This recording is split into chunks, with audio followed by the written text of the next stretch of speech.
Hi friends, ಎಲ್ಲರಿಗೂ ನಮಸ್ಕಾರ. ರವಿಚಂದ್ರಿಕಾ ಕಿಚನ್ಗೆ ಸ್ವಾಗತ. ಇವತ್ತಿನ ರೆಸಿಪಿ ಊರಿನಿಂದ ಬದನೆಕಾಯಿ ತೊಗೊಬಂದಿದ್ದೆ. ಇದು ಕಪ್ಪು ಬದನೆಕಾಯಿ ಗೊಜ್ಜನ್ನ ಯಾವ ರೀತಿ ಮಾಡೋದು ಅಂತ ತಿಳಿಸ್ಕೊಡ್ತಾ ಇದ್ದೀನಿ ಇವತ್ತಿನ ವಿಡಿಯೋದಲ್ಲಿ. ಚಪಾತಿಗೆ, ಇಡ್ಲಿಗೆ, ಪೂರಿಗೆ, ರೊಟ್ಟಿಗೆ ಎಲ್ಲದಕ್ಕೂ ಕಾಂಬಿನೇಷನ್ ತುಂಬಾ ಚೆನ್ನಾಗಿರುತ್ತೆ. ನೋಡಿ, ಇದು ನಮ್ಮ ಅಣ್ಣವ್ರು ಬೆಳೆದಿದ್ರು ಬದನೆಕಾಯಿ, ಕೊಟ್ಟು ಕಳಿಸಿದ್ರು. ಎಷ್ಟು ಚೆನ್ನಾಗಿದೆ ಅಂತ, ಇಷ್ಟು ದೊಡ್ಡ ಆಗಿದೆ. ಒಳಗಡೆ ತುಂಬಾ ಇದು ಬೀಜನೂ ಕೂಡ ಜಾಸ್ತಿ ಇಲ್ಲ, ಅಷ್ಟು ಚೆನ್ನಾಗಿದೆ ಬದನೆಕಾಯಿ.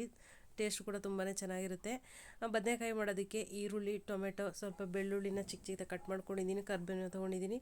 ಬಾಣಲಿನ ತೊಗೊಂಡು ಬಾಣಲಿಗೆ ಸ್ವಲ್ಪ ಎಣ್ಣೆನ ಹಾಕಿ, ಎಣ್ಣೆ ಕಾದ ನಂತರ ಸಾಸಿವೆ, ಜೀರಿಗೆ ಚಟಪಟ ಅಂದಮೇಲೆ ನಾವು ಕಡಲೆ ಬೀಜನ ಹಾಕ್ಕೊಳ್ತಾ ಇದ್ದೀನಿ. 1 ಸ್ಪೂನಷ್ಟು ಕಡಲೆ ಬೀಜ ಸ್ವಲ್ಪ ಫ್ರೈ ಆಗಲಿ. ನಾನಿಲ್ಲಿ ಬೆಳ್ಳುಳ್ಳಿನ ಕಟ್ ಮಾಡ್ಕೊಂಡಿರೋದನ್ನ ಕೂಡ ಸೇರಿಸ್ತಾ ಇದ್ದೀನಿ.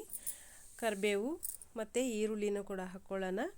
ಈರುಳ್ಳಿನೂ ಕೂಡ ಚೆನ್ನಾಗಿ ಸ್ವಲ್ಪ ಫ್ರೈ ಆಗಲಿ. ಇಲ್ಲಿ 2 ಈರುಳ್ಳಿನ ತೊಗೊಂಡಿದ್ದೀನಿ.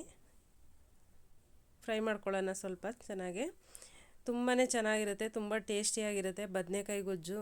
ರೊಟ್ಟಿಗಂತೂ, ರಾಗಿ ರೊಟ್ಟಿ, ಅಕ್ಕಿ ರೊಟ್ಟಿಗೆಲ್ಲ ಸಖತ್ತಾಗಿರುತ್ತೆ ಕಾಂಬಿನೇಷನ್, ತುಂಬಾ ಚೆನ್ನಾಗಿರುತ್ತೆ. ಈ ರೀತಿ ಒಂದ್ಸರಿ ಟ್ರೈ ಮಾಡಿ. ಇವಾಗ ಟೊಮೆಟೊನ ಹಾಕ್ಕೊಂಡು ಮಿಕ್ಸ್ ಮಾಡೋಣ. ನೀವು ಇದಕ್ಕೆ ಆಲೂಗೆಡ್ಡೆ ಕೂಡ ಸೇರಿಸ್ಬೋದು ಇದ್ರ ಜೊತೆಗೆ. ನಾನು ಬದನೆಕಾಯೇ ಜಾಸ್ತಿ ಇತ್ತು ಅಂತ ಹೇಳ್ಬಿಟ್ಟು ಅದನ್ನೇ ಹಾಕೋಣ ಅಂತ ಹೇಳ್ಬಿಟ್ಟು ಹಾಕ್ತಾಯಿದ್ದೀನಿ.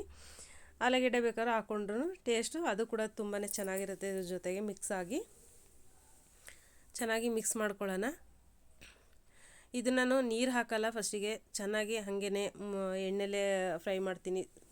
ಲೋ ಫ್ಲೇಮಲ್ಲಿ ಇಟ್ಬಿಟ್ರೆ ತುಂಬ ಚೆನ್ನಾಗಿ ಸಾಫ್ಟಾಗಿ ಫ್ರೈ ಆಗುತ್ತೆ. ನೋಡಿ, ಅರ್ಧ ಆಲ್ಮೋಸ್ಟ್ ಆಗಿದೆ. ತುಂಬಾ ಚೆನ್ನಾಗೂ ಕೂಡ ಇರುತ್ತೆ. ಮುಚ್ಚಳ ಮುಚ್ಚಿ ಒಂದು 5 ನಿಮಿಷ ಬಿಟ್ಟರೆ ಈ ಥರ ಎಲ್ಲ ಸಾಫ್ಟ್ ಆಗಿಬಿಟ್ಟಿರುತ್ತೆ. ಇವಾಗ ಮಸಾಲೆಗಳನ್ನ ಸೇರಿಸ್ತಾ ಇದ್ದೀನಿ. ಸಾಂಬಾರು ಪೌಡರು, ಗರಂ ಮಸಾಲ, ಅರಿಶಿನ ಪುಡಿ ಮತ್ತು ಉಪ್ಪನ್ನ ಸೇರಿಸ್ತಾ ಇದ್ದೀನಿ. ಎಲ್ಲವನ್ನು ಸೇರಿಸಿ ಚೆನ್ನಾಗಿ ಮಿಕ್ಸ್ ಮಾಡ್ಕೊಳ್ಳೋಣ. ಫಸ್ಟಿಗೆ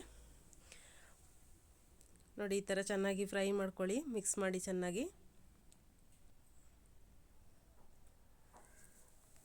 ಯಾರೆಲ್ಲ ನನ್ನ ಚಾನಲ್ನ ಸಬ್ಸ್ಕ್ರೈಬ್ ಮಾಡದೆ ನೋಡ್ತಾ ಇದ್ದೀರಾ, ದಯವಿಟ್ಟು ಸಬ್ಸ್ಕ್ರೈಬ್ ಮಾಡಿಕೊಂಡು ವಿಡಿಯೋನ ಪೂರ್ತಿ ನೋಡಿ. ದಯವಿಟ್ಟು ಸಪೋರ್ಟ್ ಮಾಡಿ, ಲೈಕ್ ಮಾಡಿ, ಬೆಲ್ ಐಕನನ್ನು ಕ್ಲಿಕ್ ಮಾಡಿ.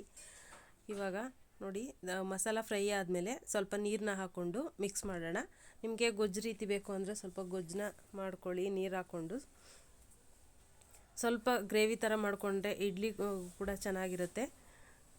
ನೀವು ಡ್ರೈ ಪಲ್ಯ ಬೇಕು ಅಂತಂದರೆ ರೊಟ್ಟಿಗೆಲ್ಲ ಡ್ರೈ ಪಲ್ಯ ಥರನೂ ಮಾಡ್ಕೋಬೋದು.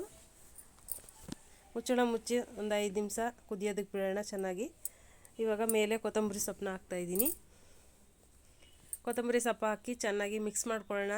ನಾನು ದೋಸೆ ಮಾಡಿದ್ದೆ ಇವತ್ತು, ದೋಸೆಗೆ ಚೆನ್ನಾಗಿರುತ್ತೆ ಅಂತ ಹೇಳ್ಬಿಟ್ಟು.